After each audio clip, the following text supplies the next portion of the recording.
Dragon Ball Sparking Zero has been around for about 2 months now, and can I just be the one to say that it's the most repetitive and lackluster game ever made in this genre. Even Demon Slayer was less repetitive than this, and that is truly saying something, because Demon Slayer felt like I was watching paint dry in slow motion. Now obviously I'm not hating, as I was the #1 Sparking Zero Meat Rider Glizzy sucker, bro. I was that guy. But after 2 months, not even 2 months, I felt like this for quite a while. It's really not it. Now, as you all know, I don't script these videos because I am incredibly lazy, and I know I gotta find the motivation anyway. But I want to give some, what I think to be some valid reasons on why Sparking Zero might not be worth buying at full price unless it's on sale. Like, I think the game is definitely a must to get, but I would not pay full price ever. And I'm talking about the base version. So slow plays, you clickbaiting,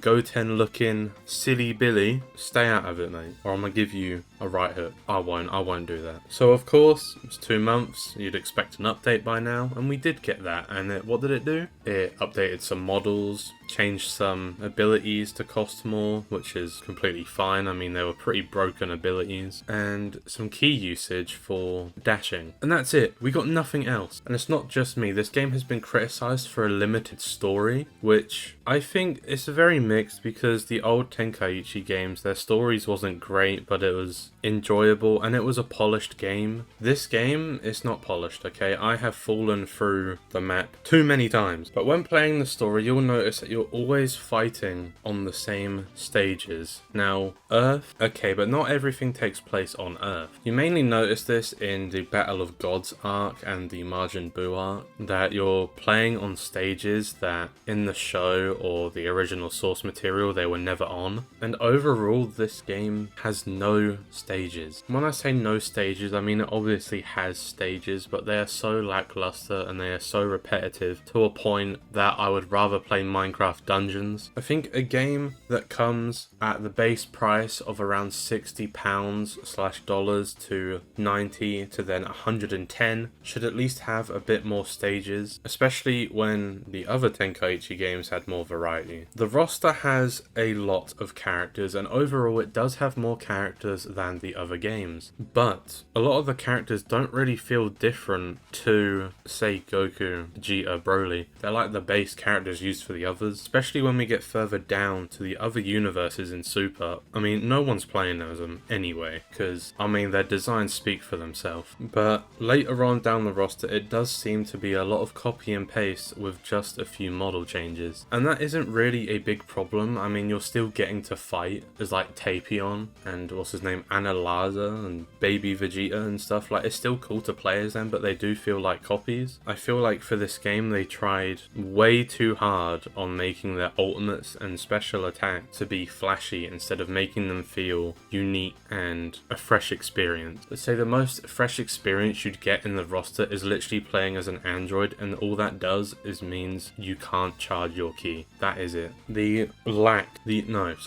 absolute lack of content this game brings. Once you're in the home screen, we have a story mode, the custom battles offline and online, and the tournament mode. That's really all you can do. The rest are just like settings pages, the section where the girls talk about the characters that you'll sit through once and then never again unless you're a TikTok editor and want to use the voice lines, and we have the customized area. Now, people will say, if you're bored of online and rank, do a custom battle. Well, I'm here to tell you that custom battles is an absolute snooze fest. It is so boring. This might just be me, because I literally don't have a lot of friends that are into Sparking Zero, and I haven't played with anyone on Sparking Zero. And I do understand that to its root, it's a couch co-op fighting game. But this is modern day, alright? This is not 2006, 2007, whatever. This is 2025, 2024 when it came out. The story mode in itself, like I said, is already be one of the most boring takes on the Z and Super story. The only thing saving it are the what if sections, and even then there is not a lot of them. I think this game is in need of a very desperate update, not for character models this time, not for game balances because everyone's crying that MUI Goku is like one shot in their Kid Goku or something. Like, bro, it's true, but play the game, learn it, and you'll be fine. Like, bro, it's not that hard, it's just a skill issue. So instead of that, I think they should focus on making new modes, and because this is technically a live service game for now, with updates coming out, it should be looking at what the player base want. Now, I haven't actually seen anybody say this, but I think it's in desperate need of some modes, especially around Halloween, Easter, Christmas. You could release events, you know, a lot of games do events. Any kind of game can do it. Fighting games do it. The Battle Royales, they obviously do it. God, even Sonic the Hedgehog does it, which if you haven't, you should go over and check out my second channel. That is Silco Sonic. But yeah, it's not hard to just make new modes. I mean, nobody is stopping you from looking at Xenoverse 2, even the modding side of it, and put some of that game's features into Sparking Zero, such as parallel quests. Now, it's always been Xenoverse only, and I guess Heroes, but you could revamp it in a way and shape it to where it fits Sparking Zero. Like, you don't have to call it parallel quest, you can just call it like adventure or something. Another mode I'd like to see in some way, shape or form is a massive, bro, it's 2025 and I got the biggest grin on my face when I said massive. Oh my god. But I would like to see a massive fighting arena, and I think the Tournament of Power stage that's already in the game can literally be held for this, where we're all fighting kind of like that Roblox game Dragon Ball Nexus does. And I know there isn't limitations to that, okay? There is no way that a PS5, Series X and a PC should not be able to handle that. Connection issues might be there, but we already have a connection selector, so boom. There is literally no reason why Bandai or Spike cannot deliver on this. I have literally just woken up, so I can't really think of any more modes off the top of my head. Maybe we could add a Dragon Ball hunting mode, and it would have more chances of getting the Dragon Balls compared to just offline battles. So it would be like on Namek, first to get the most Dragon Balls wins, or maybe when you get all the Dragon Balls, you can make a wish in the mode to make yourself have full HP, stronger attacks, and you have to go on a hunt and slaughter all of them. Don't know why I shouted that. But of course, if you do have some more modes in mind, because I am completely tired right now, do let me know in the comments, as I would like to read them, and I do like thinking about what modes would work, so I might make a follow-up video to this. Now, I want to touch up on something I said before with the gameplay, and that's I feel like they've spent way too long making the combat flashy instead of a long-term engagement-based fighter. I've seen this said a lot of times, so many other players have found the fights to become repetitive after a few hours, especially if you're playing on your own. I'm playing on my own. Help me. Save me. The game without Spotify blasting gets so boring because the combat depth is not there. Now, this one that I thought of isn't really a big issue anymore because they did update it a little while back. I think it was when the game turned a month old, and it was the difficulty spikes. Now, as some of you may know, if you were to fight Great Ape Vegeta when the game came out, let's just say he was gonna have his way with you. He was gonna make sure that your backside was aching. But I've also noticed that that has stirred away quite a lot of players, like forever. Like, people have literally refunded the game because of it. And I know difficulty slider or button, and it has been fixed. I personally didn't struggle with it because I'm just that guy. But yeah, I think if that was better handled at the launch, there would definitely be more players playing. Okay. Another one I want to touch on is the unpolished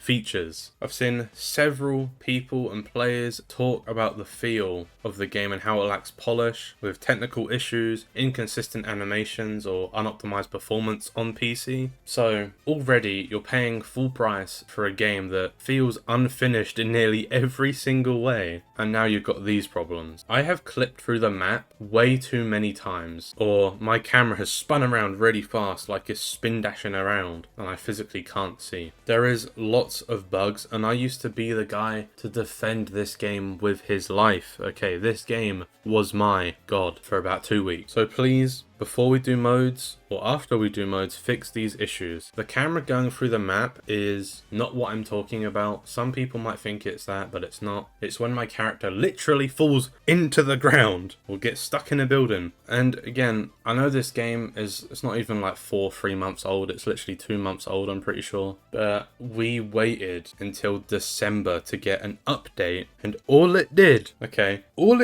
was tickle your pickle in online. All it did. So yes, when I say, compared to other Dragon Ball games or other fighting games in general, Sparking Zero doesn't offer the same level of value for its price point. The cost to content ratio seems wild. It's ridiculous. So Bandai, more updates, please. Especially when we already have some high quality Dragon Ball games already available for modern day, such as Fighters or Xenoverse 2. I know that's very controversial, but yes, Xenoverse 2 is a high quality game, okay? And Sparking Zero does struggle to stand out as a must buy, especially in its current state at full price. It's never been on sale. And if you physically can't wait for it to go on sale, you literally get yourself a PC and buy a Steam key from CD Keys or G2A, because this game is not worth your money. I pre-ordered this game. I have the hours, well, not a lot of hours, but I think 100 hours is still enough. I've seen people with like 200, 300 hours when the game first came out, and I'm sort of just sat there like, how have you put yourself through so much boredom? And I'm not bashing on Dragon Ball. I love Dragon Ball. I literally have a poster. I've got a figure collection in my room of Dragon Ball figures. So I'm saying all this in hopes of someone hears it, or just, views, please. No. I'm saying this because I do love the franchise. I love the games, most of them, not you. And I want it to do well. I want this series to do well and keep on thriving, especially with Akira Toriyama's passing. We don't know the future of the franchise as a whole, so we need to keep the fan base where it's at with high quality stuff. And Sparking Zero, unfortunately, as of right now, is 100% a waste of money at its base full price. I did write down some more points, but I feel like those points have been talked about so much already. So again, please do buy Sparking Zero, but make sure it's on sale for a good price and not its base price. If you're new here, please do subscribe with the bell on and like the video and comment, because I need to hit this algorithm, bro. And also stream on Twitch at Silco Live. So yeah, again, my opinion, I ain't gonna argue with you in the comments. This is universally agreed on, like, bro.